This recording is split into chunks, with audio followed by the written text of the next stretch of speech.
Good morning friends. आप सभी कैसे हैं? मुझे उम्मीद है कि आप लोग सारे लोग अच्छे होंगे और हमारे क्लास से आप कांटेक्ट में होंगे। ठीक है, बाकी सारी क्लासेस आप लोग बेसिक मैथमेटिक्स और इवन कल फिज़िक्स शुरू हुई, फिर से आज क्लास होंगी 3 बजे से, लेकिन कुछ बेसिक फिज़िक्स है जिसका क्लास मैं आपको बताऊंगा। यहाँ पे फिज़िक्स के बारे में मैं थोड़ा बहुत बताऊंगा और उसके बाद जब आप क्लासेस करिएगा तो थोड़ा आसान हो जाएगा क्लास करना। ठीक है, तो चलते हैं, देखते हैं फिज़िक्स के बारे में।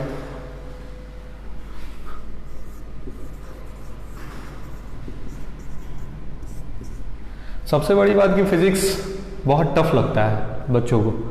ठीक है, लेकिन अगर आप इसे आसानी से समझेंगे और मैथमेटिकल नॉलेज रखेंगे तो बिल्कुल ये आसान हो जाता है।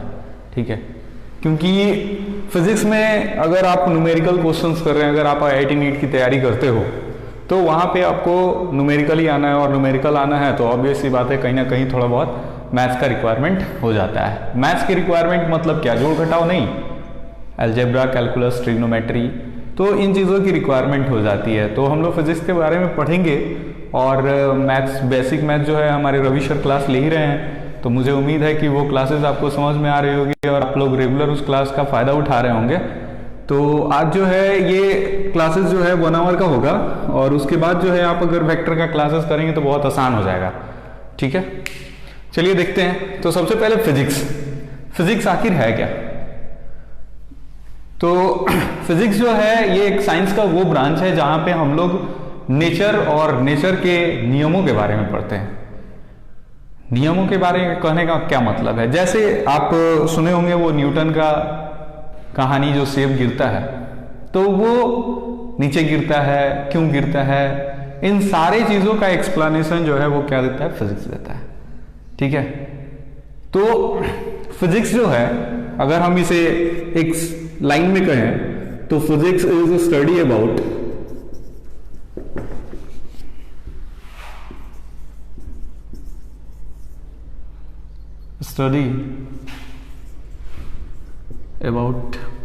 nature and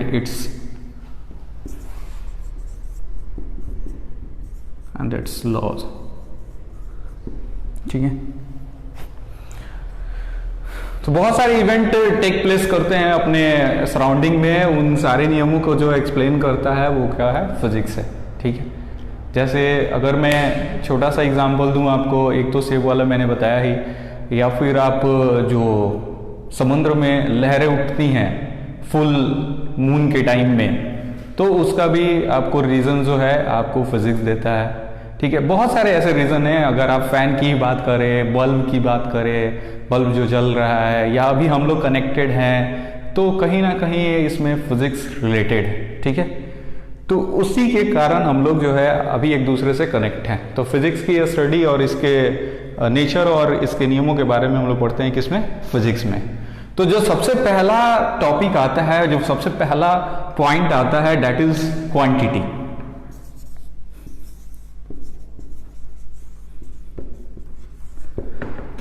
क्वांटिटी, और इसको फिजिकल क्वांटिटी भी हम लोग कहते हैं। फिजिकल क्वांटिटी, और वो फिजिकल क्वांटिटी क्या?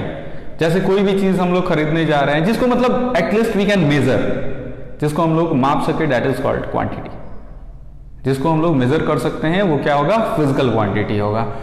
ठीक है, anything which can be measure that will be called physical quantity. ठीक है, तो क्वांटिटी जो है, क्वांटिटी, किसी भी फिजिकल क्वांटिटी को रिप्रेजेंट करने के लिए हमारे पास 2 टर्म होते हैं।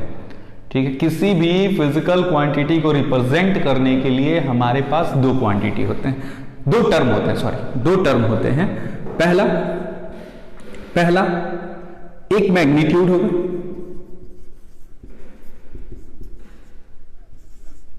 और दूसरा होगा यूनिट। जैसे आप चावल खरीदने जाते हैं तो आप अपने दुकानदार से कहते हैं कि भाई 1 केजी चावल देना, तो उसमें 2 टर्म आप यूज करते हैं। एक न्यूमेरिकल वैल्यू यूज करते हैं जो आपको बताता है कितना। ठीक है, और दूसरा एक आप यूनिट यूज करते हैं, जैसे कि केजी, ग्राम। जैसे आपने चावल मांगा 1 केजी चावल, तो उसमें एक जो है that is magnitude and the second one is unit, ठीक है। यानी किसी भी फिजिकल क्वांटिटी को रिप्रेजेंट करने के लिए हमारे पास क्या होता है, दो चीजें होती हैं, ठीक है। One is magnitude and another is unit. तो हम लोग इस चीज को रिप्रेजेंट कर सकते हैं Q is equal to N1U1, Q is equal to N1U1, ठीक है। ये आपका क्वांटिटी हो गया, N1 जो हो गया आपका न्यूमेरिकल वैल्यू हो गया या मैग्नीट्यूड कह सकते हैं, U1 जो है आपका यूनिट, ठीक है।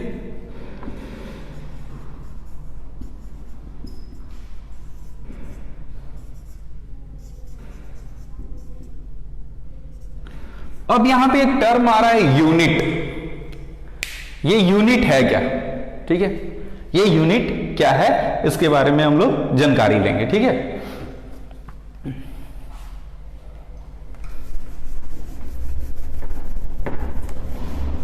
तब तक आप लोग इस चीजों को नोट कर लें।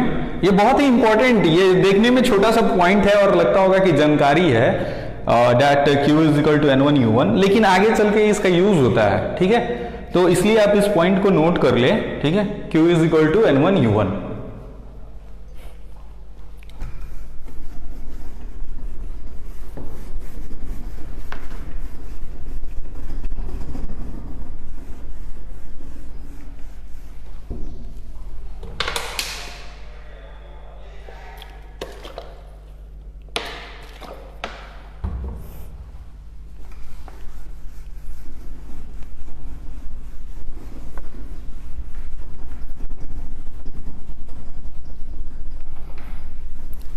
तो आपने देखा कि हमने रिप्रेजेंट किया Q is equal to Q is equal to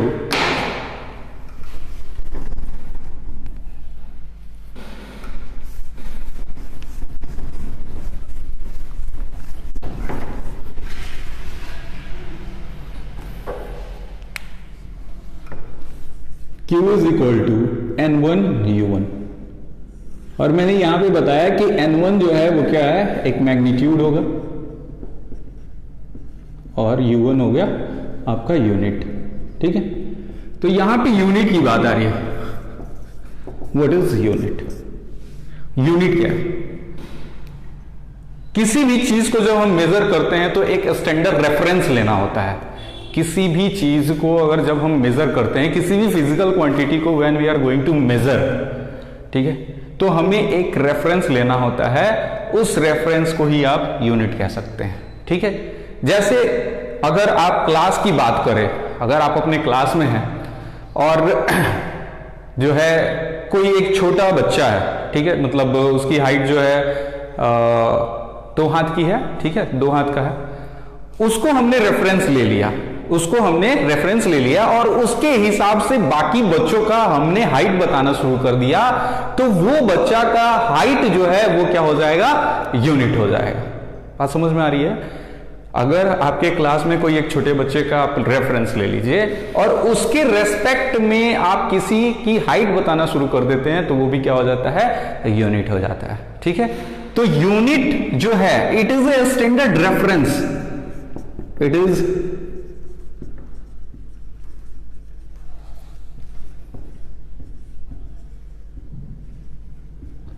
to major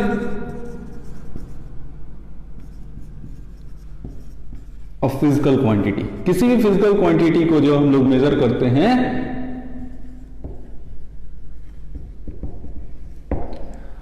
तो उसके लिए हम लोग एक स्टैंडर्ड रेफरेंस लेते हैं, उसी को हम लोग क्या कहते हैं, यूनिट कहते हैं। जैसे एग्जांपल की मैं बात बता देता हूं आपको। जैसे आप चावल खरीदने जाते हो तो केजी, मीटर, मैं कंप्लीट लिख दे रहा हूं, ठीक है, केजी, मीटर, जैसे सेकेंड, टाइम की बात करें तो ये सब क्या हो गया, आपका यूनिट हो गया। तो मैं वापस से एक बार वापस में यहाँ पे यूनिट, इसलिए मैं यहाँ डिस्क्राइब कर दिया कि यहाँ पे यूनिट आ रहा था, यूनिट को मैंने डिस्क्राइब कर दिया। तो unit is a standard reference to measure a physical quantity, ठीक है। Unit it is a standard reference to measure a physical quantity. किसी भी फिजिकल क्वांटिटी को मेजर करने के लिए हमें एक रेफरेंस की जरूरत होती है, उस रेफरेंस को हम क्या कहते हैं, यूनिट कहते हैं, जैसे केजी, मीटर, सेकेंड, ठीक है। अब मैं वापस से आता हूं इस फिजिकल क्वांटिटी पे, ठीक है, फिजिकल क्वांटिटी।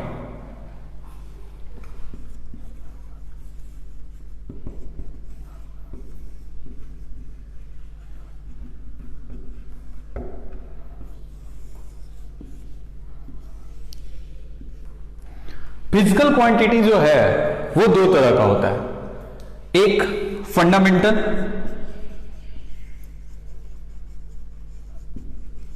दूसरा डिराइव्ड।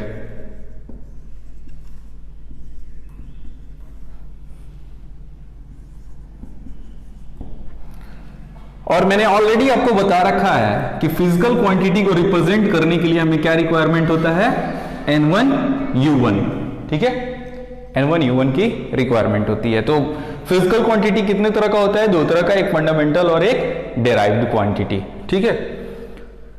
फंडामेंटल को ही हम लोग क्या कहते हैं, बेस क्वांटिटी कहते हैं। फंडामेंटल को भी बेस क्वांटिटी कहते हैं। इतना लिखिए।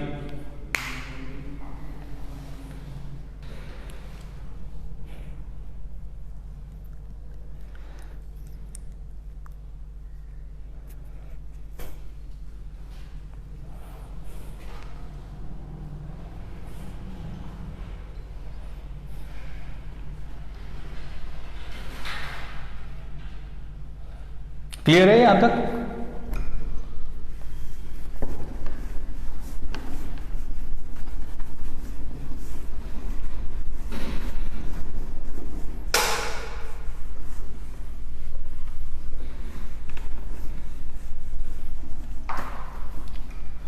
मैं एक बार वापिस से ये Q1 is equal to N1U1 लिख देता हूं यहां पे, इसलिए कि मुझे यहां पे कुछ बताना है, तो जब समय आएगा तो मैं इसको बताऊंगा। तो मैंने आपको बताया कि दो तरह का क्वांटिटी होता है, एक फंडामेंटल। फंडामेंटल उस क्वांटिटी को कहते हैं जो किसी दूसरे क्वांटिटी पे डिपेंड नहीं करता है, वो इंडिपेंडेंट होता है। फंडामेंटल क्वांटिटी उसे कहते हैं जो किसी दूसरे पे डिपेंडेंट नहीं रहता है, वो इंडिपेंडेंट रहता है, ठीक है। उसको हम लोग क्या कहते हैं, फंडामेंटल क्वांटिटी, ठीक है। लाइक एग्जांपल, द क्वांटिटी, यहां पे लिख देते हैं मैं, the quantity which does not depend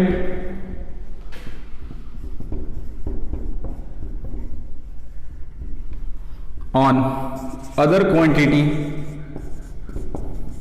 is called fundamental quantity।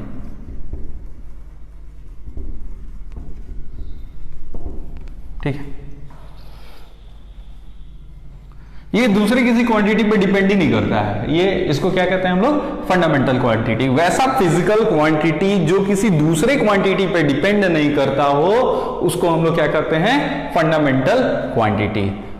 And these are of 7 type, these are of 7 types। और ये कितने तरह के होते हैं, 7 तरह के होते हैं, ठीक है। तो आप इसको लिखिए। So those quantity which does not depend on other quantity is called fundamental quantity. These are of 7 type.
सो आपने लिखा होगा fundamental quantity, the quantity which does not depend other quantity is called fundamental quantity.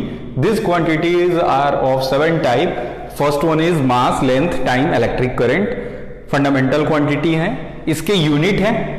ठीक है, अगर हम लोग मास को major करेंगे तो किसके रेफरेंस में करेंगे, उसका सिंबल है और ये डायमेंशन है. हम लोग इसका डिस्कशन करेंगे, लेकिन मैं यहां पे आपको डायमेंशन इसलिए बता दे रहा हूं कि आगे आपको बेनिफिट करेगा. ठीक है, जो आगे हमें बताना है वो आसानी से मैं बताऊंगा. तो मास का किलोग्राम, सिंबल केजी और डायमेंशन क्या होगा, कैपिटल एम. लेंथ का metre, small M and capital L. Time का सेकेंड, यहां पे आपको small S and T. Electric current ampere, A and A I. Is it okay? आप इसको लिखिए.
तो यहां तक क्लियर है? मुझे उम्मीद है कि आप लोग इसको लिख लिए होंगे. आगे देखते हैं हम लोग.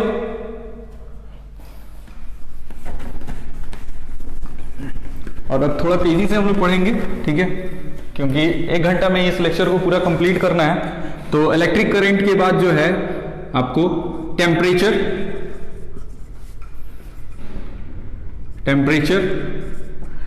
का जो ऐसा ही यूनिट है वो क्या है, केल्विन. ठीक है, इसको हम लोग रिप्रेजेंट करते हैं के से, और इसका डायमेंशन फॉर्मूला भी के होता है. फिर अमाउंट ऑफ सब्सटेंस,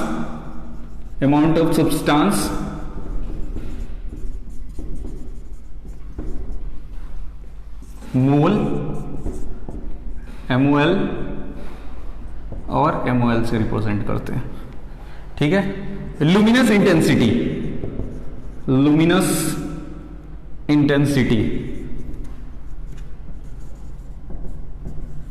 ठीक है, कैंडेला,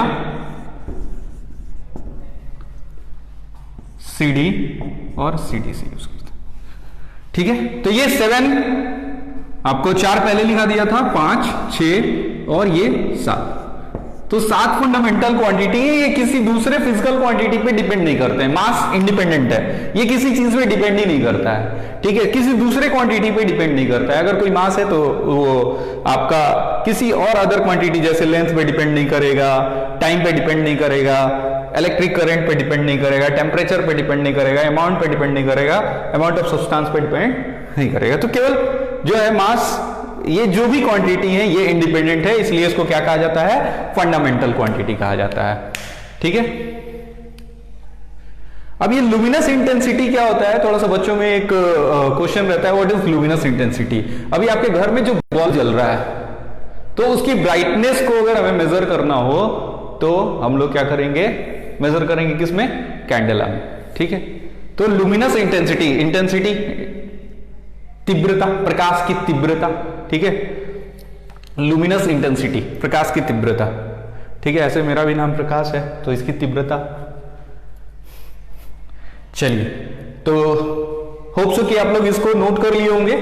तो ये हमारी फंडामेंटल क्वांटिटी, यहां ध्यान दीजिएगा मैंने डायमेंशंस लिखवाए हैं, ठीक है, मास का कैपिटल M, लेंथ का कैपिटल L, टाइम का कैपिटल T और एम्पियर का AI, kelvin, mole and candela, ठीक है,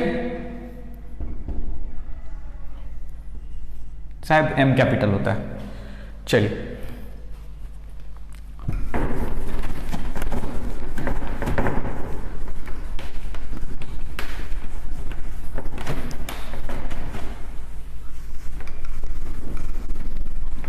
अभी भी वो Q is equal to U1 N1 U1 लिखा हुआ है, लिख के रखा हुआ है, मैं बताऊंगा, ठीक है।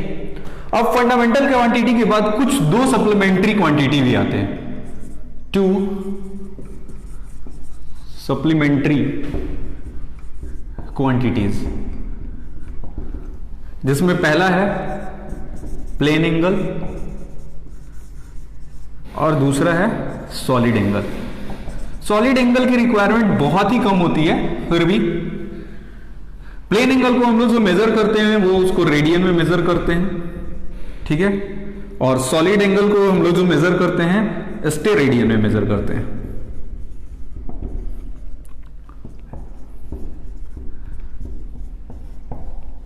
और इनकी जो डायमेंशन होती है, इनका जो डायमेंशन होता है वो क्या होता है, डायमेंशनलेस क्वांटिटी, इनकी कोई डायमेंशन नहीं होती है, यूनिट होता है बट दे आर डायमेंशनलेस, इनका कोई डायमेंशन नहीं होता है। मैं एक बार दोबारा बोल रहा हूं कि इनका यूनिट होता है but it has no any dimension, this two quantities are dimensionless quantity.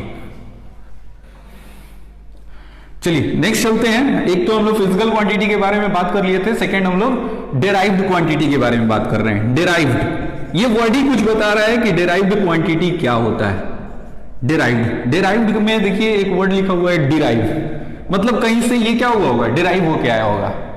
So this quantity depend on fundamental quantity, right. The quantity which depend on the fundamental quantity is called derived quantity। जो quantity, जो physical quantity आपके base quantity या fundamental quantity पे depend करता है उसको हम लोग क्या कहते हैं, derived क्वांटिटी कहते हैं। Is it okay?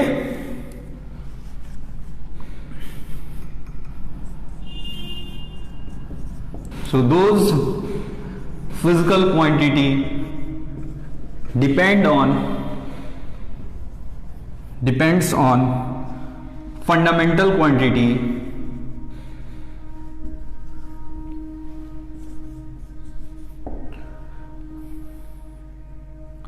called derived quantity।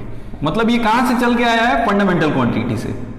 वैसी क्वांटिटी जो फंडामेंटल क्वांटिटी पे डिपेंड हो उसको हम लोग क्या कहते हैं, डिराइव्ड क्वांटिटी कहते हैं। जैसे एग्जांपल में, सबसे बेसिक एग्जांपल मैं आपको दे रहा हूं, स्पीड,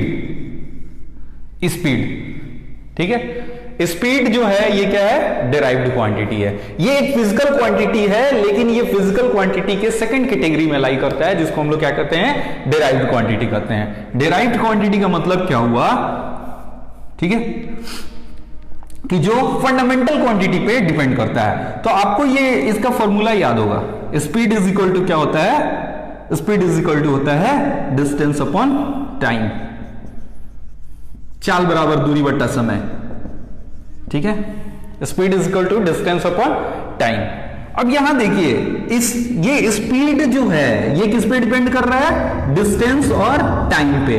और डिस्टेंस और टाइम जो है, डिस्टेंस और टाइम, डिस्टेंस यानी लेंथ, डिस्टेंस यानी लेंथ, दूरी, लंबाई, डिस्टेंस यानी लेंथ, और टाइम तो टाइम। तो टाइम भी फंडामेंटल क्वांटिटी और डिस्टेंस भी फंडामेंटल क्वांटिटी है, बोथ आर फंडामेंटल क्वांटिटी, ठीक है। मैं इसको यहां पे FQ लिख रहा हूं, ये दोनों क्या है, फंडामेंटल क्वांटिटी हैं। और जब दोनों क्वांटिटी फंडामेंटल क्वांटिटी पे अगर कोई फिजिकल क्वांटिटी किसी फंडामेंटल क्वांटिटी पे डिपेंड करेगा तो वो फिजिकल क्वांटिटी क्या हो जाएगा, डिराइव्ड क्वांटिटी हो जाएगा। Is it okay? ठीक है, क्लियर? तो ये बातें थी हमारे फिजिकल क्वांटिटी की। तो हम लोग फिजिकल क्वांटिटी के बारे में समझ गए। फिजिकल क्वांटिटी में फंडामेंटल क्वांटिटी और डिराइव्ड क्वांटिटी क्लियर हुआ। और दो सप्लीमेंट्री क्वांटिटी होते हैं जो plane angle and solid angle. Plane angle जो हम लोग हरदम अभी यूज करते आ रहे हैं और सॉलिड एंगल का ज्यादा रिक्वायरमेंट नहीं होता है। तो प्लेन एंगल को हम लोग उसका जो यूनिट होता है एसआई यूनिट जो होता है वो क्या होता है, रेडियन, और सॉलिड एंगल का स्टेरेडियन और SR. Is it okay? Derived quantity समझ गए। और कोई एग्जांपल ले लेते हैं, ठीक है? चलिए कोई एक और एग्जांपल,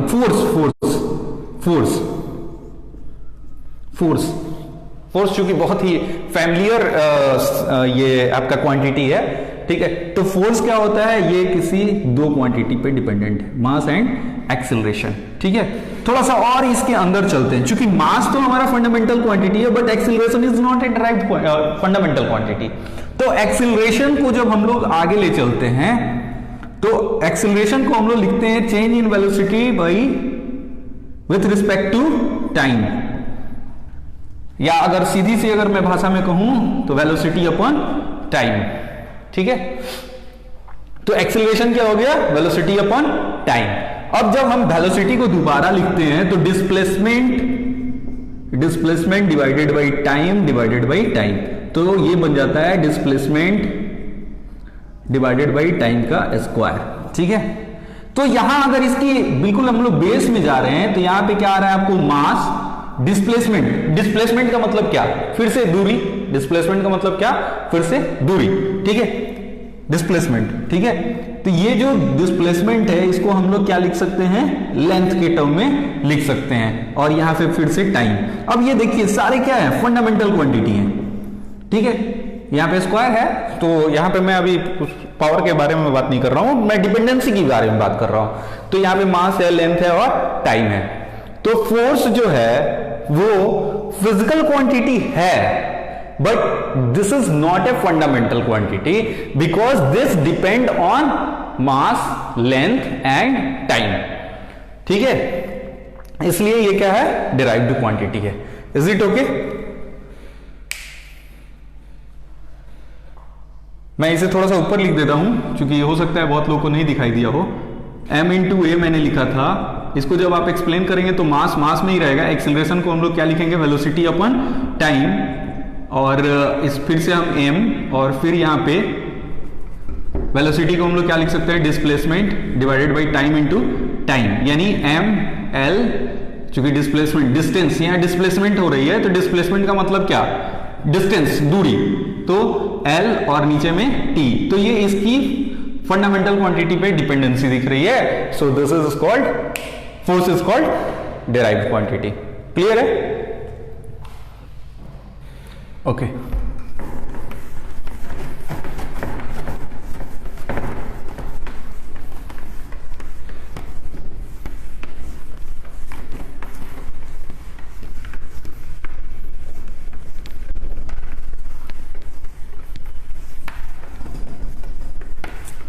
अगर कुछ मिस हो जा रहा है लिखने में तो लास्ट में आप दोबारा से वीडियो को ये करके देख सकते हैं, रिवर्स करके देख सकते हैं जब क्लास खत्म हो जाएगा तो, ठीक है? तो अब हम लोग आते हैं इस पॉइंट पे, Q is equal to N1U1। कोई भी फिजिकल क्वांटिटी हो, चाहे वो डेराइव्ड हो या फिर कोई भी क्वांटिटी हो, always it will B come with N1U1, ठीक है? N1U1, ठीक है? जिसमें N1 क्या होगा, मैग्नीट्यूड होगा, और U1 क्या होगा, यूनिट होगा, ठीक है? तो यूनिट के बारे में हम लोग फिर से अब आगे बढ़ते हैं, ठीक है? यूनिट, एक तो यूनिट होता है और एक एंड सिस्टम ऑफ यूनिट। मैंने ऑलरेडी यूनिट के बारे में बता चुका हूं। तो यूनिट जो है, देखिए अगर मैं कोई सामान का वजन करता हूं, जैसे चावल ही ले लेता हूं, तो मैं इसे 1 kg में भी लिख सकता हूं, 1000 ग्राम भी लिख सकता हूं, और अप्रॉक्स 2 पाउंड 12 भी लिख सकता हूं, ठीक है? तो ये क्या हो गया, ये जो हो गया ये हो गया टाइप्स ऑफ यूनिट, मतलब एक ही फिजिकल क्वांटिटी के डिफरेंट यूनिट, एक ही फिजिकल क्वांटिटी के डिफरेंट यूनिट। अब क्या होता है, नेक्स्ट है system of unit. System of unit, तो सिस्टम ऑफ यूनिट में क्या होता है, ये जो आपका अलग अलग यूनिट लिखा हुआ है, इसको क्या किया गया है, कैटेगराइज किया गया है और इसको बनाया गया है किसमें, सिस्टम ऑफ यूनिट में। पहला MKS, दूसरा CGS, तीसरा FPS, ठीक है।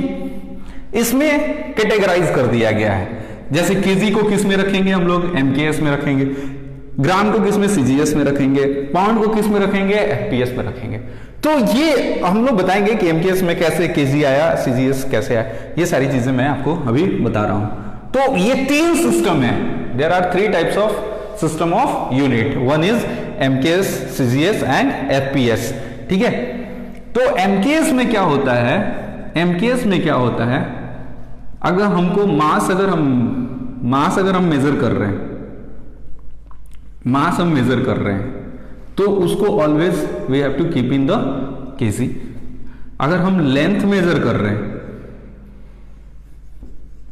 We have to keep always in metre, और टाइम मेजर कर रहे हैं तो सेकेंड। अगर मैं इसको एक पल के लिए ये कहूं कि अगर आप इसको जो SI यूनिट मैंने जो लिखाया था यहां पे फंडामेंटल क्वांटिटी के साथ, जो आपके डिफरेंट 7 फिजिकल क्वांटिटी थे, उसके आपको जो यूनिट लिखाया था, उस यूनिट को हम लोग क्या कहेंगे, MKS कह सकते हैं, ठीक है। तो MKS में मास को हमने क्या लिखा, केजी, लेंथ को मीटर, टाइम को सेकेंड, ठीक है। और जो आपका इलेक्ट्रिक करंट, टेम्परेचर, ये सब है, उसको आप इस सिस्टम में लिख सकते हैं। और अगर हम CGS में लिखते हैं इन्हीं चीजों को, अगर मुझे मास को लिखना हो तो किस में लिखेंगे, ग्राम में लिखेंगे, ठीक है। और लेंथ को लिखना हो तो सेंटीमीटर में, और सेकंड को, टाइम को लिखना हो तो सेकंड। टाइम जो है तीनों सिस्टम में सेकंड में लिखते हैं, तीनों, चाहे आप MKS में लिखिए, CGS में लिखिए या FPS में लिखिए, time always written in second, ठीक है। और अगर FPS की बात करें, FPS यानी फुट, पाउंड एंड सेकंड, तो फुट आपका हो गया, अगर हमको लेंथ मेजर करना है तो फुट में होगा। पाउंड, अगर हमको मास मेजर करना है तो पाउंड में होगा।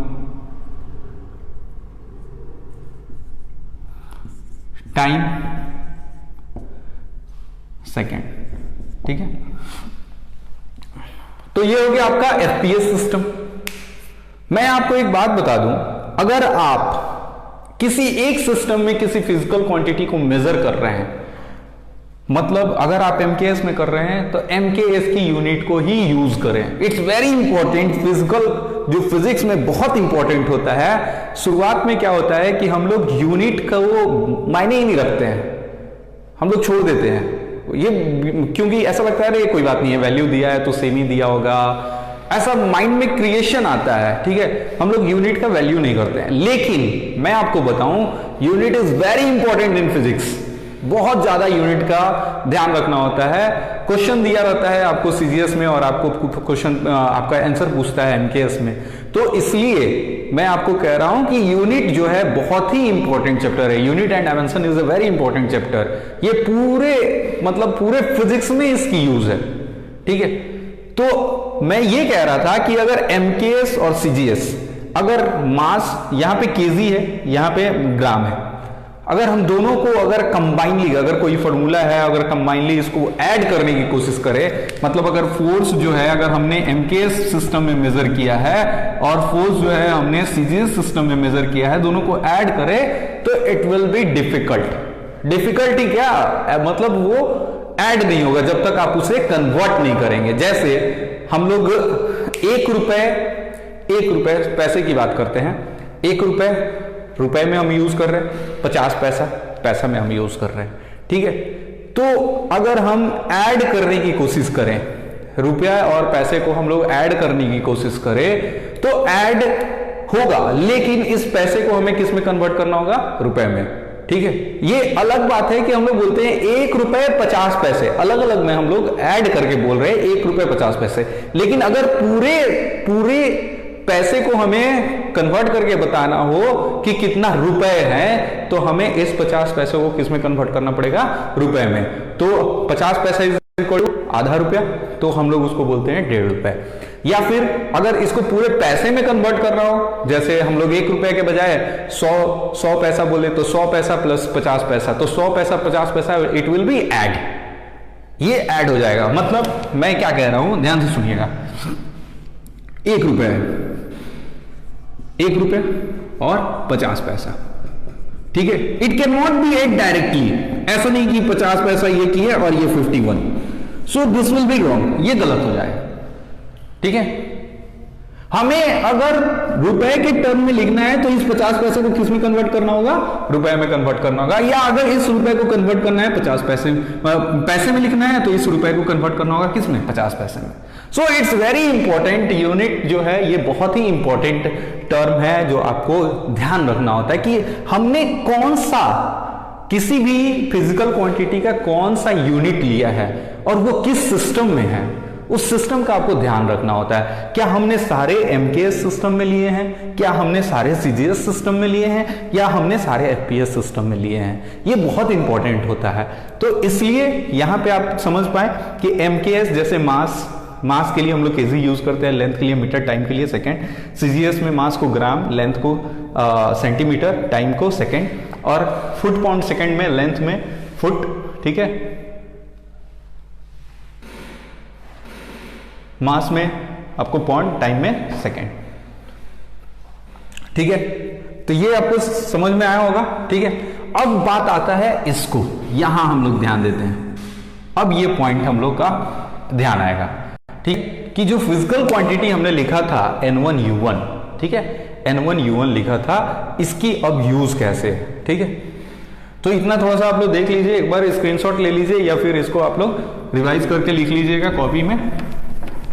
अब मैं आता हूं इस सिस्टम में, इस पॉइंट पे आता हूं जो मैं इतने देर से आपको लिख के रखा था, Q is equal to N1U1। So यहां पे देखिए N1 is inversely proportional to U1। मतलब क्या कि जैसे जैसे अगर आप किसी एक यूनिट से दूसरे यूनिट में ले जाते हैं, अगर किसी एक यूनिट से दूसरे मतलब ये सिस्टम में, अगर एक सिस्टम से दूसरे सिस्टम में ले जाते हैं, अगर वो सिस्टम छोटा है, जैसे यहां देखिए ये केजी है और ये ग्राम है, आपको पता है कि केजी जो है वो क्या होगा, छोटा होगा, बड़ा होगा किससे, ग्राम से। तो अगर मैं ये कहना चाह रहा हूं कि आपका अगर यूनिट बड़ा है तो उसकी न्यूमेरिकल वैल्यू क्या होगी, छोटा होगा। अगर यूनिट बड़ा होगा तो न्यूमेरिकल वैल्यू क्या होगा, छोटा होगा। मतलब कब ये पॉइंट याद होना चाहिए, कब ये ऐसा होगा, जब हम कोई एक सिस्टम से दूसरे सिस्टम में जाने की कोशिश करेंगे, एक सिस्टम से दूसरे सिस्टम में जाने की कोशिश करेंगे, तो जो है आपका N1U1 पे इफेक्ट आएगा, ठीक है। जैसे अगर आपने केजी यूज किया, अगर आपने केजी यूज करके रखा है और आप जा रहे हैं कहां पे जा रहे हैं, ग्राम में जा रहे हैं, तो ग्राम में जाएंगे तो आपका जो है अगर यूनिट जो है घट रहा है, ग्राम यहां से केजी था, यहां पे क्या आ गया, ग्राम आ गया। अगर ग्राम में घट रहा है तो इसकी न्यूमेरिकल वैल्यू क्या होगी, बढ़ेगी। जैसे 1 kg is equal to 1000 gram, ठीक है। और भी देख लेते हैं, जैसे 1 metre is equal to 100 centimetre.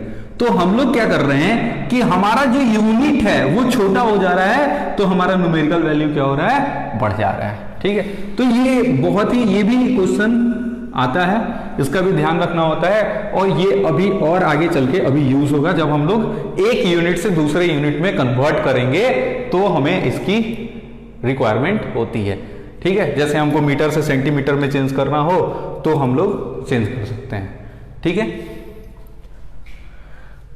तो देखते हैं आप मेरी इस बात को समझ पाए कि जैसे जैसे अगर हम एक सिस्टम से दूसरे सिस्टम में जाते हैं और उस सिस्टम का यूनिट जो है छोटा हो रहा है, तो उसकी न्यूमेरिकल वैल्यू क्या होगी, बढ़ेगी। यानी N1 is inversely proportional to U1। Clear है? 1 kg is equal to 1000 gram. In the same way अगर हमारा यूनिट इंक्रीज कर रहा है तो हमारा न्यूमेरिकल वैल्यू क्या होगा? घटेगा। जैसे अगर हम ग्राम से केजी में जा रहे हैं तो हमारा न्यूमेरिकल वैल्यू क्या होगा? घट जाएगा। क्लियर है?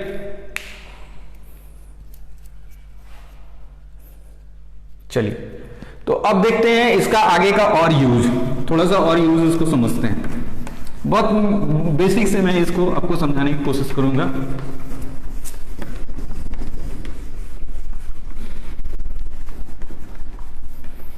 ठीक, जैसे ये देखिए, अगर मुझे 1 मीटर को कन्वर्ट करना है किस में? सेंटीमीटर में, तो हाउ मच सेंटीमीटर? तो ये देखिए, ये क्या है? N1 U1 is equal to N2 U2। हमें क्या फाइंड करना है? N2 फाइंड करना है। तो N2 is equal to N1 U1 by U2। ठीक है, तो N1 कितना है? 1। U1 क्या है? मीटर है, और U2 क्या है? सेंटीमीटर है। तो हमें कन्वर्ट किस में करना है? सेंटीमीटर में। तो इस मीटर को भी हमें क्या करना होगा? चेंज करना होगा। तो 1 सेंटीमीटर को जब हम चेंज करेंगे तो 1 मीटर इज इक्वल टू कितना? 100 centimetre. So it will become 100 centimetre. Now centimetre will be cancel up. 1 into 100 is equal to 100 and 2 is equal to how much? 100। तो हमने क्या किया? अगर हमको एक सिस्टम से दूसरे सिस्टम में जाना है और फिर हमें मेजर वैल्यू फाइंड करना है कि 1 मीटर उस सिस्टम में कितना होगा। 1 मीटर यानी MKS का 1 मीटर, MKS का लेंथ 1 मीटर CGS में कितना होगा? तो हम यहां पे निकाल दिए कि N2 इज इक्वल टू कितना? 100 सेंटीमीटर। क्लियर हुआ? ठीक है, और भी देख सकते हैं, बहुत easy. 1 kg is equal to how much gram? ठीक है, तो N1 U1, ये देखिए मैंने यहां यूज किया है N1 U1 is equal to N2 U2, चूंकि हमारा क्वांटिटी चेंज नहीं हो रहा है, हमारा क्वांटिटी चेंज नहीं हो रहा है, यानी Q1 is equal to Q2, Q1 is equal to Q2, हमारा बस क्या चेंज हो रहा है? यूनिट चेंज हो रहा है। तो N1 U1 is equal to N2 U2। Clear है? ऐसा नहीं है कि मेरा 1 मीटर की लंबाई जो है वो बढ़ जाएगी, लंबाई नहीं बढ़ रहा है, बस क्या चेंज हो रहा है? यूनिट, रेफरेंस चेंज हो रहा है।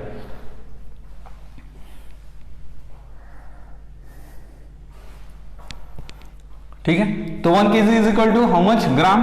तो फिर से, या फिर इसको रिवर्स करके देखते हैं, अच्छा रहेगा। ठीक है, जैसे 1000 gram is equal to how much? kg। ठीक है, तो हमको N1 U1 is equal to N2 U2। ठीक है, तो N1 कितना है हमारा? हमको क्या फाइंड करना है? N2 फाइंड करना है। तो N2 is equal to N1 U1 by U2। ठीक है, N1 हमारा, N1 कितना है भाई? 1000, और U1 कितना है? U1 देखिए ग्राम में है, और नीचे में क्या है? kg। ठीक है, तो हमें किस में चाहिए? हमें किस में चाहिए? kg में चाहिए। हमें किस में चाहिए? kg में चाहिए। तो या तो हमको इसको भी क्या करना होगा? चेंज करना होगा, किस में? kg में चेंज करना होगा। तो जब आप इसको kg में चेंज करेंगे तो किससे डिवाइड करना होगा? 1000 से। तो यहां पे क्या हो जाएगा? kg डिवाइडेड बाई kg और इंटू 1000, और ये 1000 कैंसिल होगा तो क्या हो जाएगा? 1 kg। क्लियर?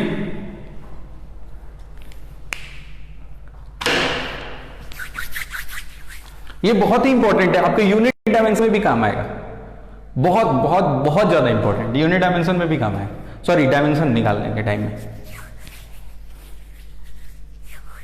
जैसे कि MKS में, सॉरी कन्वर्जन में काम आएगा, कन्वर्जन में हम एक सिस्टम से दूसरे सिस्टम में जाते हैं तो कन्वर्जन में काम आएगा। ठीक है, चलिए अब आगे चलते हैं हम लोग। तो ये Q1 U1 N1 U1 is equal to N2 U2 समझ में आया। अब हम लोग आगे चलते हैं डायमेंशन की तरफ।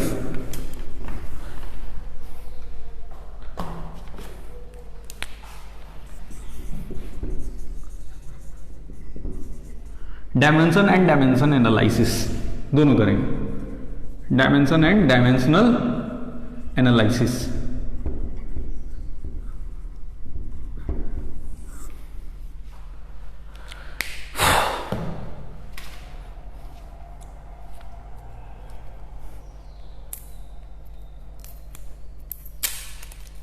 देखिए हमारे क्लास और बाकी के क्लास में क्या डिफरेंस है, मैं एक बार बताऊंगा अपने बच्चों को कि हमारे क्लास और बाकी के क्लास में जो भी क्लासेस हो रहे हैं तो वहां पे आपका टाइम कटिंग ज्यादा है इरिस्पेक्ट हमारे यहाँ।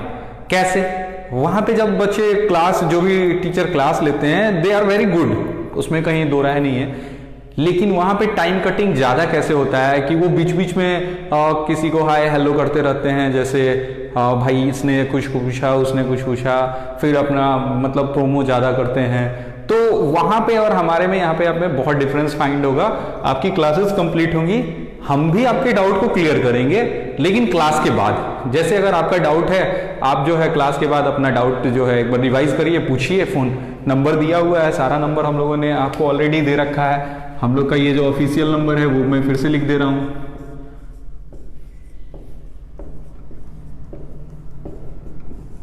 ये NITN का ऑफिशियल नंबर है। आप इस पे कभी भी कांटेक्ट कर सकते हैं, 24/7 ओपन रहता है, कभी भी कांटेक्ट करिए। अगर आपका कोई भी डाउट होगा तो यहाँ पे क्लियर हो जाएगा, ठीक है। तो अब हम लोग बात कर रहे हैं डायमेंशन एंड डायमेंशन एनालिसिस का, ठीक है। किसी भी फिजिकल क्वांटिटी को अगर हमको फंडामेंटल क्वांटिटी में रिप्रेजेंट करना है तो हमें क्या करना पड़ता है, उसको हम लोग क्या कर सकते हैं, डायमेंशन के प्रोडक्ट में रिप्रेजेंट कर सकते हैं, ठीक है। मेरी बात दोबारा सुनिएगा, मैं क्या कह रहा हूं, किसी भी फिजिकल क्वांटिटी को हम लोग फंडामेंटल क्वांटिटी में एक्सप्रेस करते हैं प्रोडक्ट के टर्म में, तो उसके एक्सपोनेंट पे जो पावर होता है उसको ही हम लोग क्या कहते हैं, डायमेंशन कहते हैं। मैं फिर से आपको एक्सप्लेन कर रहा हूं। जैसे वहां पे आपने देखा था, मैंने जब मास का लिखाया था तो मास का डायमेंशन क्या था, कैपिटल M, लेंथ का क्या था, कैपिटल L, ठीक है, टाइम का क्या था, T, ठीक है, ज्यादा अभी जरूरत नहीं पड़ेगी, ठीक है। टेम्परेचर ये सब है, केल्विन, एम्पियर, ठीक है, काफी है इतना, ठीक है। तो इस पे जब भी हम किसी फिजिकल क्वांटिटी को एक्सप्रेस करेंगे किसमें, फंडामेंटल क्वांटिटी पे, तो जो इस पे पावर होंगे उसको हम लोग क्या कहते हैं, डायमेंशन ऑफ दैट बेस, उस बेस का हम लोग क्या कहते हैं, डायमेंशन कहते हैं। जैसे हम लोग फोर्स का अगर हमको डायमेंशन निकालना है, फोर्स का हमें डायमेंशन निकालना है कि फोर्स का डायमेंशन, या कहिए कि बेस फंडामेंटल क्वांटिटी में कैसे इसको लिखेंगे, तो हम लोग जानते हैं force is equal to mass into acceleration, mass into acceleration. Mass का हम लोगों ने डायमेंशन क्या लिखा है, m, ठीक है। एक्सेलरेशन के लिए v बाई टी। फिर से हम मास को यहाँ पे डायमेंशन, ये मैंने डायमेंशन लिखा है, capital M is the dimension, और v क्या होता है, डिस्प्लेसमेंट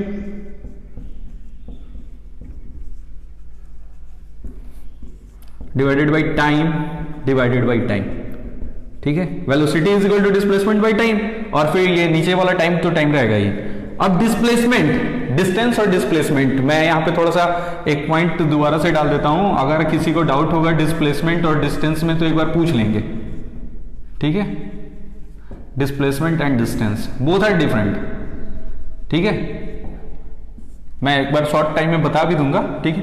डिस्प्लेसमेंट जो मेजर होता है लेंथ में, यानी दूरी, यानी वो क्या होगा, लेंथ यानी m इंटू L, ये वाला t कहां आ जाएगा, नीचे आ जाएगा, तो t इंटू टी के पावर 2, यानी ये क्या हो जाएगा ml, और इस t को ऊपर ले जाएंगे तो क्या हो जाएगा, t के पावर -2, यानी f is equal to ml t -2। हमने इसको किसमें एक्सप्रेस कर दिया, फंडामेंटल क्वांटिटीज में। तो इसके पावर, यहां पे m पे पावर कितना है 1, L पे पावर कितना है 1, और t के पावर कितना है -2, ठीक है। तो उस बेस का जो डायमेंशन होगा वो क्या होगा, m का 1। फोर्स के डायमेंशन जो होंगे उसमें m यानी मास का कितना होगा 1, L का लेंथ का कितना होगा 1, t का कितना होगा -2, ठीक है। तो इसको हम लोग क्या कहेंगे, डायमेंशन ऑफ फोर्स, ठीक है, डायमेंशन ऑफ फोर्स।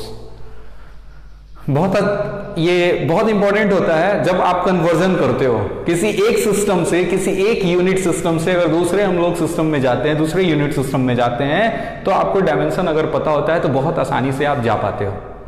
ठीक है,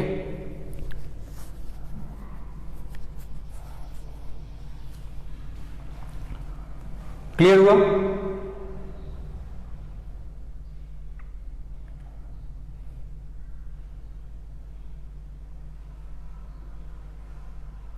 तो फोर्स का डायमेंशन क्या होगा? मास पे एक, लेंथ पे एक और टाइम पे कितना? -2। So this will be called dimension. और इसको हम लोग क्या कहते हैं? Dimensional formula. और इसको क्या कहेंगे? Dimensional formula. यहां लिख देता हूं।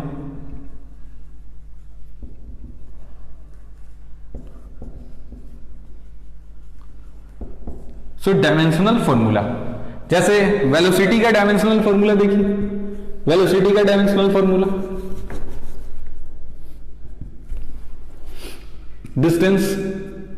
Displacement upon time.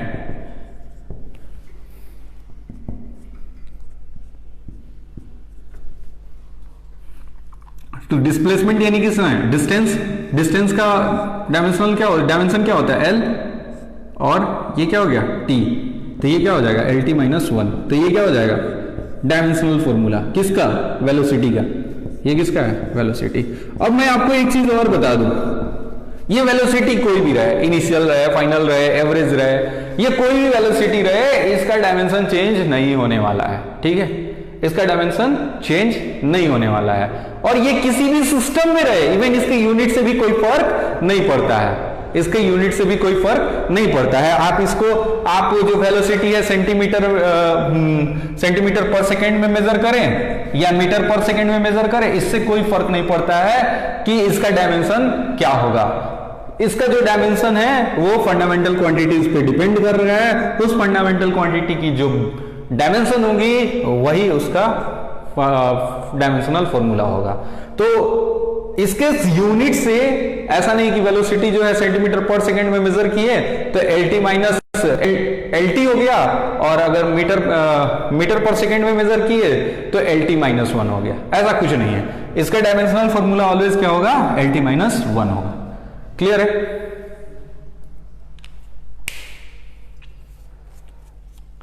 हो सकता है कि कुछ कमी रह जाए। एक्चुअली देखिए, ये यूनिट डायमेंशन हम लोग खत्म नहीं कर रहे हैं। आपको ऐसा नहीं कि एक पूरे क्लास खत्म हो जाएगा। यूनिट डायमेंशन जो है बस मैं आपको एक बेसिक बता रहा हूं। बेसिक इसलिए मैं बता रहा हूं कि यूनिट डायमेंशन पूरे चैप्टर में निकालना होता है। तो बहुत सारे ऐसे जो है टर्म्स आपको पता नहीं होते हैं, जैसे प्लांक कांस्टेंट हो गया, आपको पता नहीं, अगर इसका डायमेंशन निकालना हो तो कैसे निकालेंगे?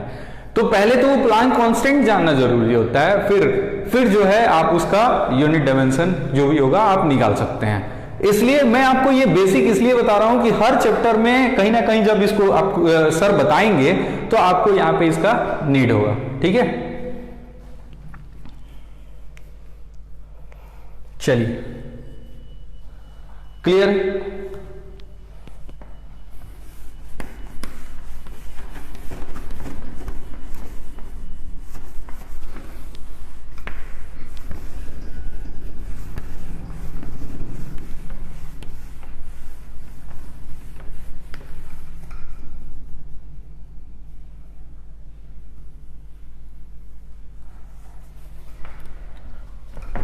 कुछ क्वेश्चंस आते हैं ऐसे कि क्या जिसका यूनिट होगा उसका डायमेंशन होगा, यानी एवरी यूनिट हैज डायमेंशन। तो मैं यहां पे आपको बता दूं कि ये गलत भी है। क्यों? जैसे आपको मैंने अभी सप्लीमेंट्री 2 क्वांटिटी बताया था, उसका यूनिट तो था, रेडियन था, लेकिन डायमेंशन नहीं था। ठीक है, स्टर रेडियन था लेकिन उसका डायमेंशन नहीं था। ठीक है, सो जिसके पास यूनिट होगा ये कंफर्म नहीं है कि उसके पास डायमेंशन होगा ही होगा। क्लियर है? ऐसा कोई जरूरी नहीं है कि डायमेंशन होगा। और रिवर्स भी मैं बताऊं कि ऐसी कोई क्वांटिटी होती ही नहीं है जिसके पास डायमेंशन भी नहीं है और उसके पास यूनिट है। ठीक है, ऐसा कोई क्वांटिटी भी नहीं है। क्लियर है? तो ये दो बातें, if A quantity has a unit will have always dimension, तो इसका आंसर हो जाएगा नो। ठीक है, क्या किसी फिजिकल क्वांटिटी के पास अगर यूनिट है तो क्या उसके पास डायमेंशन होगा ही होगा? तो उसमें दो यूनिट आपके पास है, प्लेन एंगल, सॉलिड एंगल, जिसका आपके सामने एग्जांपल है कि इनका डायमेंशन नहीं होता है। ठीक है, और देख लेते हैं किसका किसका डायमेंशन नहीं होता है थोड़ा सा, और डायमेंशन एनालिसिस का बेनिफिट क्या होता है वो भी हम देखेंगे, यूज ऑफ डायमेंशन देखेंगे। ठीक है, तो डायमेंशन किसका नहीं होता है? जैसे जितने भी आपको ट्रिग्नोमेट्रिक फंक्शन है, trigonometric function, log, exponent, exponent, ये क्या होते हैं? डायमेंशन लेस होते हैं। ठीक है, या फिर कांस्टेंट, अगर कोई कांस्टेंट हमने लिया जैसे 1 2 3 4, ये सब क्या होंगे? डायमेंशन लेस होंगे। ठीक है, किसके पास डायमेंशन होगा, किसके पास नहीं होगा? तो उसमें से मैंने एक पार्ट बताया कि जो भी ट्रिग्नोमेट्रिक फंक्शन है, जैसे आपको sine theta, cos theta, tan theta, तो ये सब क्या होते हैं? डायमेंशन लेस होते हैं। लॉगरिथमिक फंक्शन है, डायमेंशन लेस होगा। एक्सपोनेंशियल है, डायमेंशन लेस होगा। कांस्टेंट है 1 2 3 4 5, ये क्या होगा? डायमेंशन लेस होगा। ठीक है, एंगल आपने देखा ही,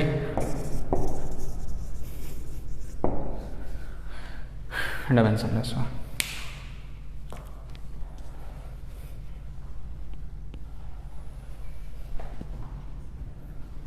ठीक है, फटाफट जो है आप 5 मिनट में हम लोग इसको समेटेंगे।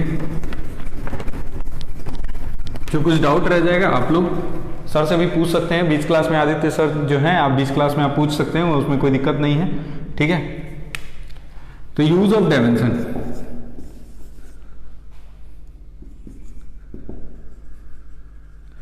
तो पहले कुछ रूल है मैं बता दूं। Same physical,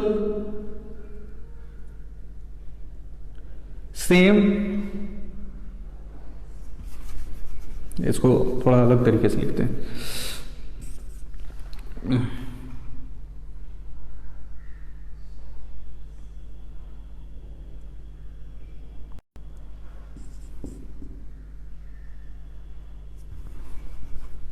If a physical quantity, if two physical quantity have same dimension, then this two quantity can be added or subtracted। जिसका सेम डायमेंशनल फॉर्मूला होगा, जिस फिजिकल क्वांटिटी का सेम डायमेंशनल फॉर्मूला होगा, उसी फिजिकल क्वांटिटी को हम लोग क्या कर सकते हैं? ऐड और सब्ट्रैक्ट कर सकते हैं। ठीक है, जैसे मैं आपको बताऊं, जैसे फिजिकल क्वांटिटी हम लोग ले लेते हैं मास, ठीक है, और एक तरफ ले लेते हैं लेंथ। ठीक है, अब हम इन दोनों को कोशिश कर रहे हैं जोड़ने या घटाने का, तो क्या ये जुटेगा या नहीं जुटेगा ये कौन बताएगा? डायमेंशन बताएगा। तो डायमेंशन क्या, मास का डायमेंशन क्या होता है? कैपिटल एम, और लेंथ का कैपिटल एल।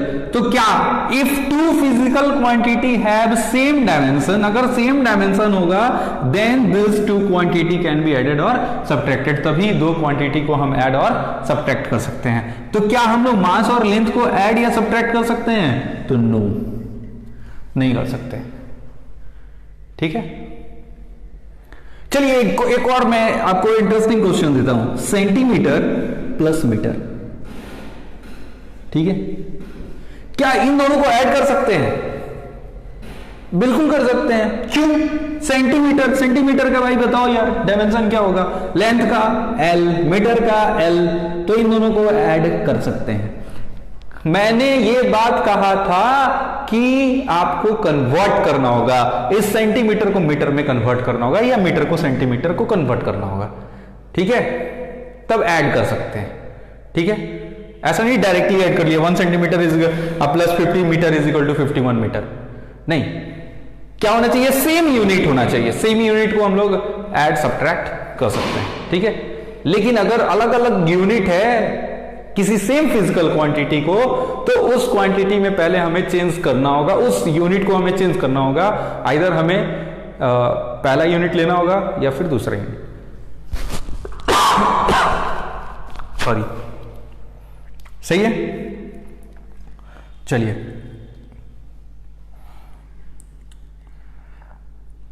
वाइल, इसी में आप आगे जोड़ लीजिए, वाइल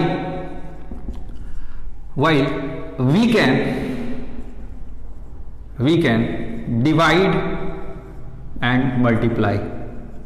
जबकि हम लोग जोड़ घटाव के बजाय हम लोग गुना और भाग कर सकते हैं, ठीक है। मास इंटू लेंथ की मल्टीप्लाई हो सकती है और mass into divided by L हो सकता है, दोनों करेक्ट। क्लियर हुआ? So this is the use of dimension, कि दो फिजिकल क्वांटिटी हम तभी ऐड कर सकते हैं जब उसका क्या हो, डायमेंशनल फॉर्मूला सेम हो। If two physical quantity have same dimension, then this two quantity can be added or subtracted. Mass plus length cannot be added, but centimeter meter ये same physical quantity है, इसलिए हमने add कर लिया। ये अलग बात है, यहाँ पे यूनिट अलग है। यूनिट को हम क्या करेंगे, कन्वर्ट कर लेंगे आइदर इन मीटर और आइदर इन सेंटीमीटर, तो फिर आसानी से ऐड हो जाएगा। लेकिन अगर हम बात करते हैं जब इसी बात को कि दो फिजिकल क्वांटिटी को अगर हमें गुना करना हो, भाग करना हो, यानी डिवाइड और मल्टीप्लाई करना हो, तो क्या कर सकते हैं, बिल्कुल कर सकते हैं। There is no any issue, ठीक है। चलिए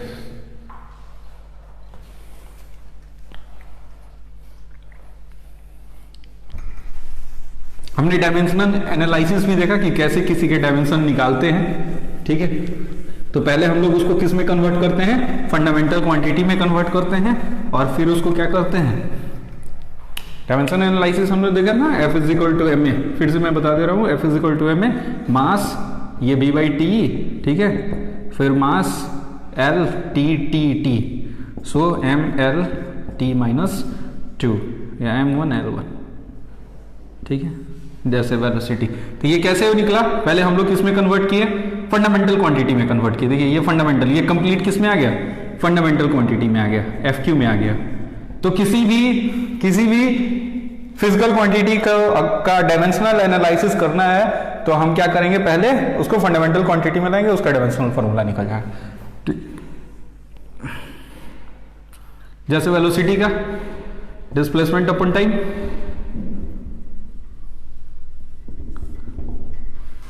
ठीक है, L by T, so L T minus 1, M0, कई जगह ये लिखा रहता है M0 LT माइनस 1। M0 से कोई मतलब ही नहीं है, क्योंकि ये वैल्यू कितना हो जाए, किसी भी चीज का पावर क्या हो जाता है, 1 हो जाता है, 1 LT माइनस 1, तो इससे कोई फर्क नहीं पड़ता है, ठीक है। चलिए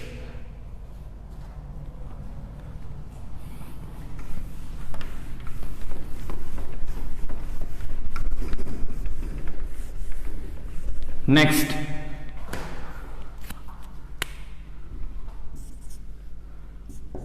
यूज ऑफ डायमेंशनल फॉर्मूला का कहाँ है, हम लोग कहाँ यूज करते हैं, तो प्रिंसिपल ऑफ होमोजेनिटी, जो मैंने अभी बताया, that is called principal of homogeneity.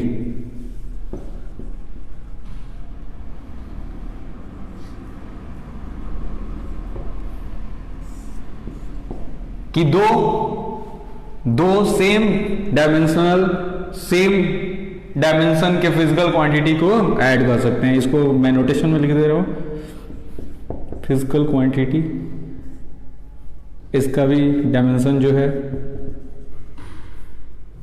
L है, प्लस ये P2 है, ये P1 है, इसका भी डायमेंशन क्वांटिटी है। तो ये हो सकता है इफ L और ये M है, ये हो सकता है, ये नहीं हो सकता है। बस इसी को प्रिंसिपल ऑफ होमोजेनिटी कहते हैं, ठीक है। डिवाइड मल्टीप्लाई कर सकते हैं, जैसे अगर Q1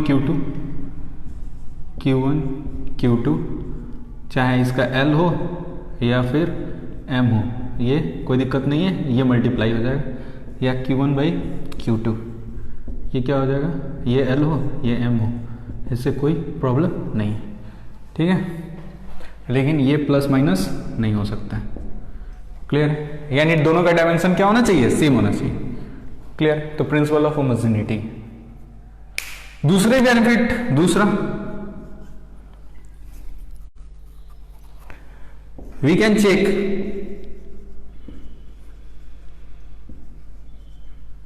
चेक whether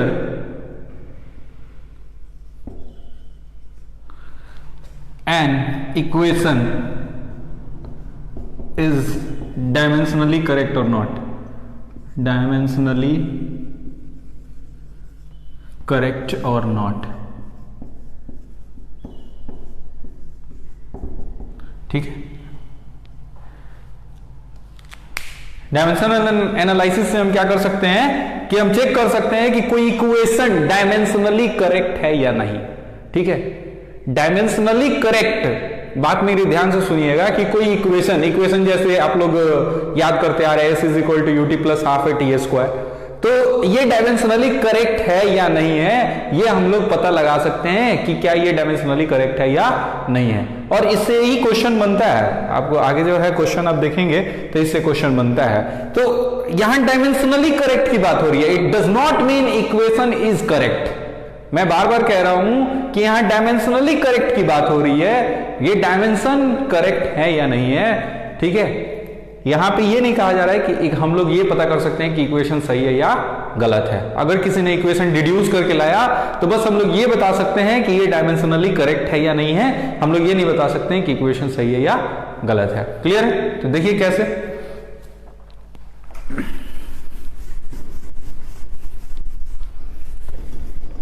जैसे हम लोग चेक करते हैं, बचपन से पढ़ते आ रहे हैं, S is equal to U T plus half A T square. ठीक है, ये इक्वेशन सही है ना, equation is correct, equation is correct.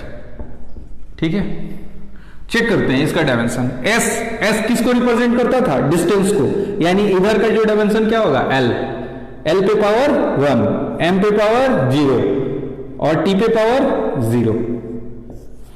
You is the initial velocity, तो इनिशियल वेलोसिटी यानी L upon T into T, यहां पे टी क्या है, टाइम है, तो T plus half A T square, half is the dimensionless quantity. ठीक है, हाफ क्या है, डायमेंशनलेस क्वांटिटी है, तो इसको लेने से कोई मतलब नहीं है। ए इज इक्वल टू यानी change in velocity with respect to time, यानी एल बाई टी का होल स्क्वायर। मैं अब डायरेक्ट लिख रहा हूं,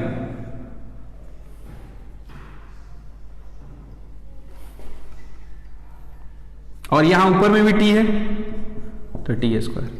अब इसको कैंसिल करिए। ठीक है, बचा क्या, एल प्लस एल, दो लेंथ को जोड़ेंगे, 1 metre plus 1 metre is will become always, जो आएगा वो क्या आएगा, 2 मीटर। ठीक है, ऐसा नहीं कि एल स्क्वायर हो जाएगा, प्लस हो रहा है, तो what will it will give 2l। तो यहां पे अगर इसकी डायमेंशन, अब ये लेंथ आ गया तो इसका डायमेंशन क्या होगा, L1, और इधर भी क्या है, L1। So LHS is equal to what, RHS, LHS is equal to RHS। तो हम ये पता लगा पाए कि ये क्या है, डायमेंशनली करेक्ट है। अगर दोनों के तरफ का सेम डायमेंशन आ गया तो ये इक्वेशन क्या हो गया, डायमेंशनली करेक्ट हो गया। ठीक है, अब थोड़ा देर के लिए मैं आपको कहूं तो इसको पहले आप देख लीजिए एक बार, फिर से मैं समझा दे रहा हूं। एस बराबर UT plus half A T square, equation is correct, ये इक्वेशन सही आप लोग पढ़ते आ रहे हैं। ठीक है, हमने इसका डायमेंशन एनालिसिस किया। ठीक है, तो डायमेंशन एनालिसिस किया तो यहाँ पे एस जो है वो रिप्रेजेंट करता है किसको, डिस्टेंस को। हमने ले लिया इसका m0 L1 T0, m कुछ नहीं, l का पावर 1 T0, ना यहाँ पे टाइम है ना ही यहाँ पे मास है, केवल क्या है, डिस्टेंस है। तो डिस्टेंस है तो l के पावर 1, यहाँ u जो है इनिशियल वेलोसिटी है तो l by T, velocity l by T, distance by time, sorry displacement by time, और यहाँ t is equal to time, तो इनटू टाइम से मल्टीप्लाई किया गया है। Half is a dimensionless quantity, मैंने पहले ही लिख के दिया था कि जो कांस्टेंट होता है वो क्या होता है, डायमेंशनलेस होता है। l बाई टी स्क्वायर, तो टी स्क्वायर कैंसिल आउट, बचा क्या, दोनों l बचा, l plus L, same dimension को क्या कर सकते हैं, ऐड कर सकते हैं। तो यहाँ पे क्या आएगा, l आ गया, ये जो है l के पावर 1, यहाँ पे भी l का पावर 1, डायमेंशनली क्या है, करेक्ट है। क्लियर, अगर मैं ये कहूं इस 1/2 को हटा दीजिए, अब बताइए ये इक्वेशन सही है या गलत है? तो इक्वेशन क्या हो जाएगा यहां पे? Incorrect. Equation is incorrect because हमने क्या किया? 1/2 हटा दिया, 1/2 हटा दिया, लेकिन इक्वेशन तो होता है s बराबर ut plus half at square, हमने 1/2 हटा दिया। अब सेम तरीका चलेगा, डायमेंशनली क्या होगा? करेक्ट होगा। तो कोई इक्वेशन, यहां पे एक पॉइंट नोट करने की बात है, a equation is dimensionally correct does not mean that equation will be correct. अगर कोई इक्वेशन डायमेंशनली करेक्ट है, इसका मतलब ये नहीं होगा कि वो इक्वेशन भी करेक्ट होगा। ठीक है, संभावना है, हो सकता है। ठीक है, संभावना हो सकता है कि अगर वो डायमेंशनली करेक्ट हो तो हो सकता है, but it does not mean कि अगर डायमेंशनली करेक्ट है तो इक्वेशन भी करेक्ट ही होगा। क्लियर है? हाँ, अगर कोई इक्वेशन करेक्ट है तो डायमेंशनली भी क्या होगा? करेक्ट होगा। जैसे हमने देखा s is equal to U T plus half A T square, ये इक्वेशन क्या था? करेक्ट था, और उसका डायमेंशन भी क्या था? करेक्ट था। अगर इक्वेशन करेक्ट होगा तो डायमेंशन करेक्ट होगा, लेकिन डायमेंशन करेक्ट होगा ये कहीं भी क्लियर नहीं करता है कि आपका इक्वेशन भी करेक्ट होगा। ठीक है, इट में भी ये हो सकता है कि डायमेंशनली करेक्ट है तो इक्वेशन भी करेक्ट हो सकता है, लेकिन इक्वेशन करेक्ट है तो 100% डायमेंशन करेक्ट होगा। इस लाइन को अपने लफ्ज में भी लिख सकते हैं, आप अपने कॉपी में नोट करके जरूर लिखिएगा। If an equation is correct dimensionally it will be correct. ठीक है, if equation is dimensionally correct it may और may not be that equation is correct. Clear? चलिए इस पॉइंट को लिख लीजिएगा। अब हम लोग लास्ट पॉइंट पे चलते हैं।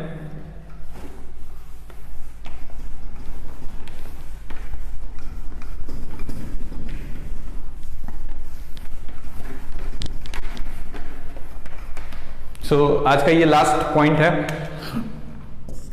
डायमेंशन एनालिसिस से डिड्यूस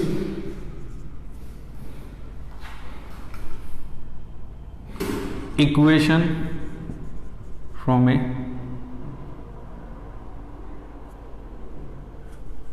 बस इतना ही लिखे, रिड्यूस इक्वेशन। हम लोग एक इक्वेशन डिड्यूस कर लेते हैं अगर हमें डायमेंशन एनालिसिस आता है। जैसे अगर एक पेंडुलम है, ठीक है,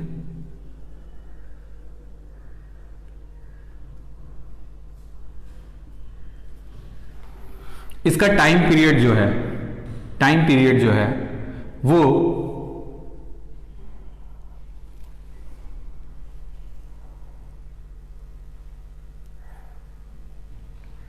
हेलो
हाँ, तो हम लोग देख रहे थे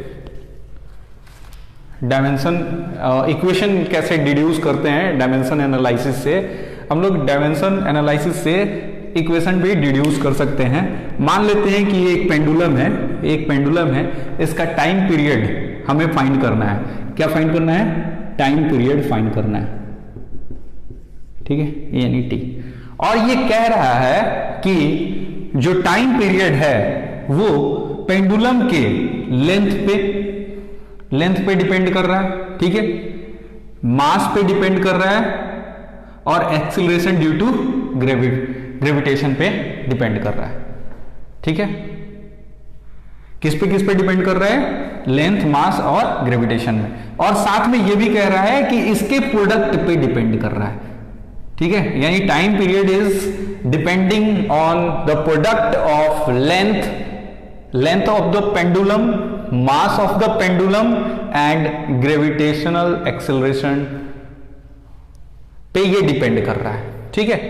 तो हमें इक्वेशन डिड्यूस करना है। तो यहां पे देखिए टाइम पीरियड में कोई भी चीज अगर टाइम पीरियड पूछा जा रहा है तो डेफिनेटली उसका जो रिजल्ट आएगा वो किसी ना किसी सेकंड में आएगा, ठीक है। तो टी यानी यहां पे इसका अगर हम डायमेंशन एनालिसिस करें तो क्या हो जाएगा? m0 l0 t1। यहां डायरेक्टली प्रोपोर्शनल है तो यहां पे एक k कांस्टेंट डिमांड करेगा, तो यहां k यहां पे डिमांड करेगा, ठीक है। हम मान लेते हैं कि इस लेंथ पे x, मास पे y और एक्सेलरेशन पे z पे डिपेंड करता है, ठीक है। ऊपर चलते हैं।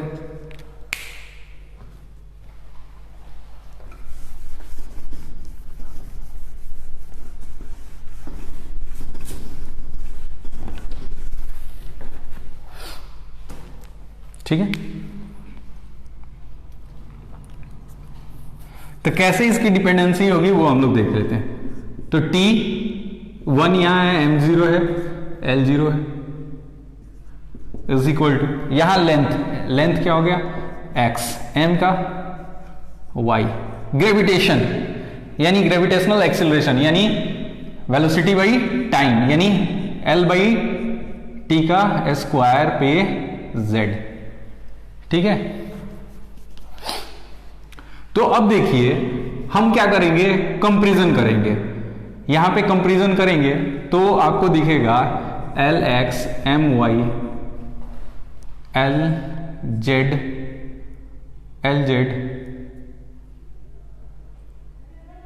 t के पावर -2z, ठीक है, t के power -2z।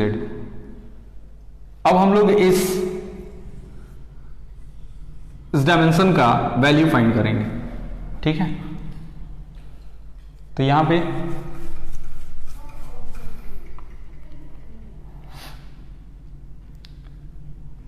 Lx is equal to किससे? Lx और यहां पे देखिए यहां पे क्या है? z है, तो Lx plus z is equal to L0 यानी x plus z is equal to 0, ठीक है।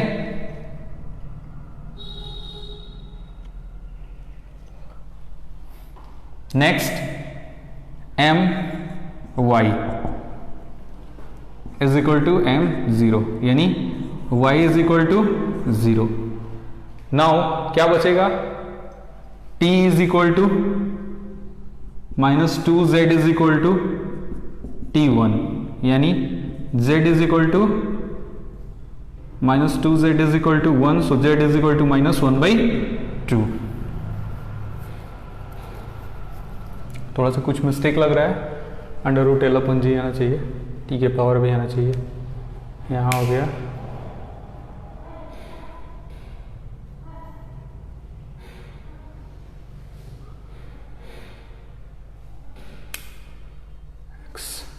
यहाँ हो गया m0 t1 l0 lx my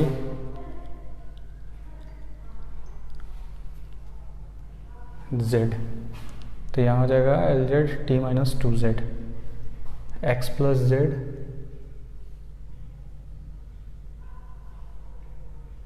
तो लेंथ पे डिपेंड नहीं करेगा, ठीक है।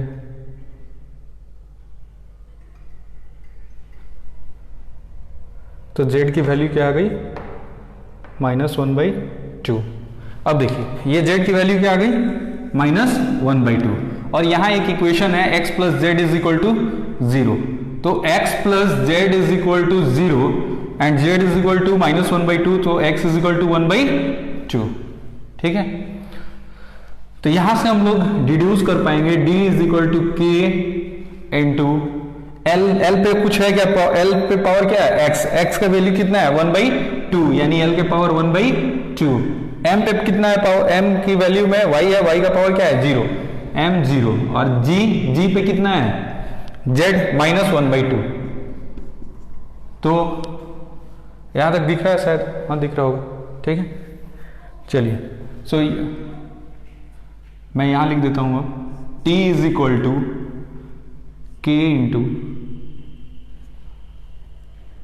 L के पावर 1/2, m 0 है तो 1 हो जाएगा, g के पावर -1/2।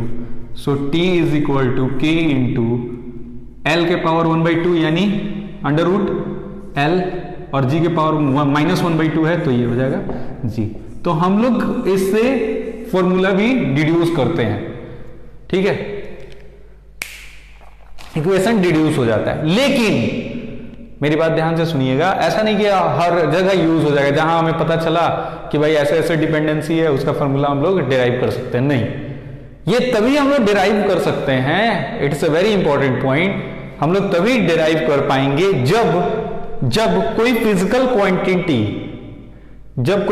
क्वांटिटी किसी अन्य फिजिकल क्वांटिटी पे डायरेक्टली डिपेंड करता हो, या अगर दो फिजिकल क्वांटिटी पे डायरेक्टली डिपेंड कर रहा हो और वो दोनों फिजिकल क्वांटिटी प्रोडक्ट में हो, तो हम लोग रिलेशन डिड्यूस कर पाएंगे, अदरवाइज नहीं कर पाएंगे, ठीक है। तो यहां से हमें पता चल जा रहा है कि किसी पेंडुलम का टाइम पीरियड इसके मास पे डिपेंड नहीं करता है। यहां से यह भी पता चल रहा है कि टाइम पीरियड जो है, टाइम पीरियड किसी भी पेंडुलम का टाइम पीरियड मास पे डिपेंड नहीं करता है, ठीक है, इसका लेंथ पे और ग्रेविटेशनल एक्सीलरेशन पे डिपेंड करेगा, ठीक है। चलिए, हमारी कोशिश थी कि हम आपको ज़्यादा से ज़्यादा अच्छे से समझा पाएं। अगर कहीं कोई डाउट समझ में आ रहा हो आप हमें कांटेक्ट कर सकते हैं, मैंने फ़ोन नंबर ऑलरेडी दिया है, आप उस फ़ोन पे कांटेक्ट करें और जो भी डाउट होगा हम फ़ोन करके आपको क्लियर कर देंगे। Thank you.